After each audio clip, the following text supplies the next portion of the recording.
नमस्कार। आपण मानक अनेक अनेक शुभेच्छा और अभिनंदन। मु आज मोर एक मिनी गल्प आपण मानक शुणाइया जाऊँगी। दयाकोरी शुणु। गल्पर ना वर्षा। ठीक मो पिला बेल 5 कि 6 वर्ष होइथिबी। दांडरे वर्षा पानी चहलिले मोर मन भी चहली जाए डंगा भसाइबा पाई। आउ आउ सांग मानकु नेई कागजरे डंगा करी भसाऊ। आह कि आनंद से समय रे। सेतेबेले वर्षा कहिले बुझुथिली दांडरे चालुथिबा अमानिया पानी सुओ।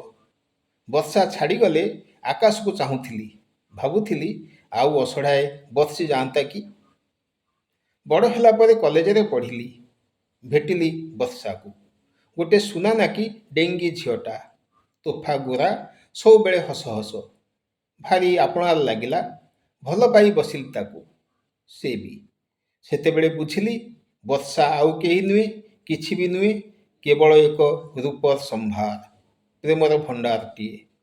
सौभाग्य एतिकी परे परे वर्षा को विवाह करिवार सुजोग पाइली तापरे घर संसार। एबे मु बार्धक्य पहुँची गोटाए बोली पुओ इंजीनियरिंग पढ़ी चाकरी करुछि अमेरिका रे। विवाह भी करिछि सेठी। पत्नी असमय मते छाड़ी चलीगला आरपारी। मु एबे गाँ रे रहुछि एकुटिया पड़ी रही भिटामाटी को जगी। पुओ अवश्य चाकर पिलाटाए खंजी देछि मो पाई तथापि खूब निसंग अनुभव करुछि मु।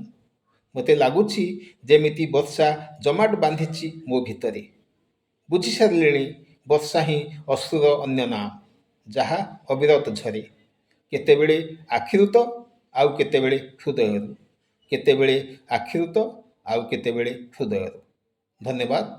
गपटी भल लागिले यहाकू निश्चय लाइक करेंगे शेयर करेंगे एवं सब्सक्राइब करेंगे मते टिके उत्साहित करने। नमस्कार।